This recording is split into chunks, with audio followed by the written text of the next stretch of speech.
Frédéric Praillet, vous vous occupez à la paire des politiques énergie-climat et en particulier des réseaux de territoires énergie positive. Comment les villes pourraient-elles être impactées par les changements climatiques? Peut-être une première chose, c'est qu'on parle souvent des villes, mais nous, on veut mettre en avant le fait que les territoires ruraux ont leur importance dans les politiques énergétiques et sont très exposés également au changement climatique.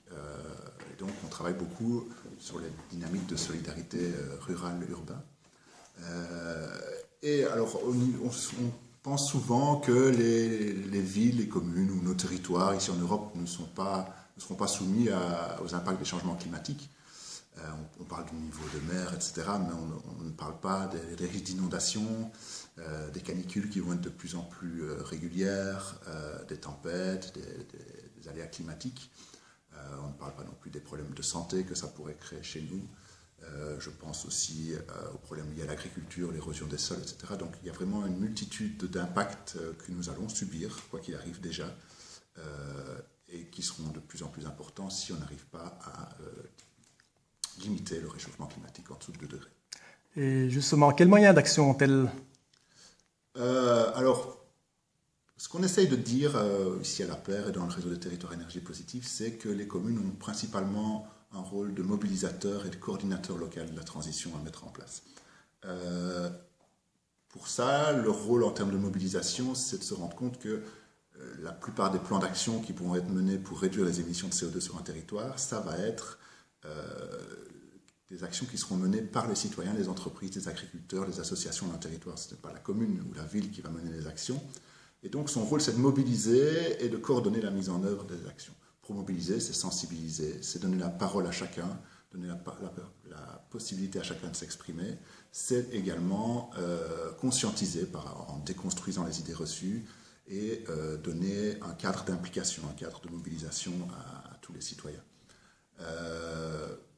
Ensuite, une fois qu'on a réussi à mobiliser tout le monde, on élabore une stratégie et une vision globale sur le territoire qui est partagée par un maximum de gens.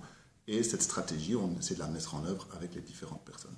Alors, les communes, ensuite, peuvent vraiment se positionner en leader exemplaire de la démarche en réduisant les émissions de leur patrimoine immobilier et véhicules.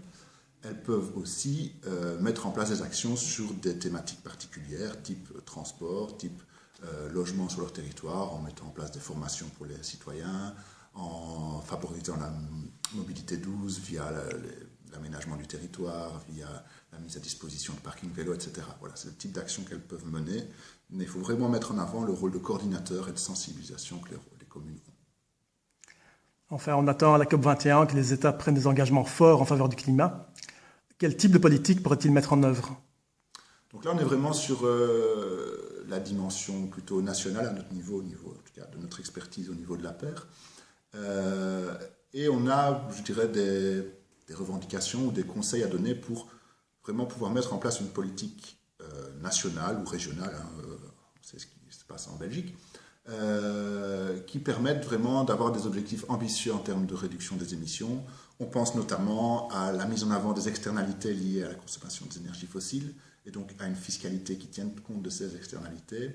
On pense bien entendu à des mécanismes de soutien au développement des énergies renouvelables. On pense à une tarification progressive de l'énergie qui permette de limiter ou de favoriser les économies d'énergie tout en donnant accès aux énergies aux ménages les plus précarisés. Un élément important, c'est l'éducation, bien entendu, l'éducation dès le plus jeune âge dans les différentes, et ensuite en secondaire et dans les universités et les hautes écoles. On pense à la recherche, et je pense que ça c'est super important de pouvoir positionner un pays comme au top dans les différentes technologies, ne serait-ce qu'économiquement. Et là, l'Europe et la Belgique en particulier a vraiment une position de départ qui peut être vraiment très intéressante. Il faut favoriser la recherche pour pouvoir permettre à la Belgique de se positionner très fort économiquement ensuite. Je penserai aussi au réseau, le développement des réseaux, l'interconnexion des différents réseaux en Europe et en Belgique. Le développement des réseaux intelligents qui vont permettre une intégration progressive d'un maximum d'énergie renouvelable. Voilà, ce sont vraiment pour moi les politiques les plus importantes qui doivent être menées au niveau national et transnational. Merci.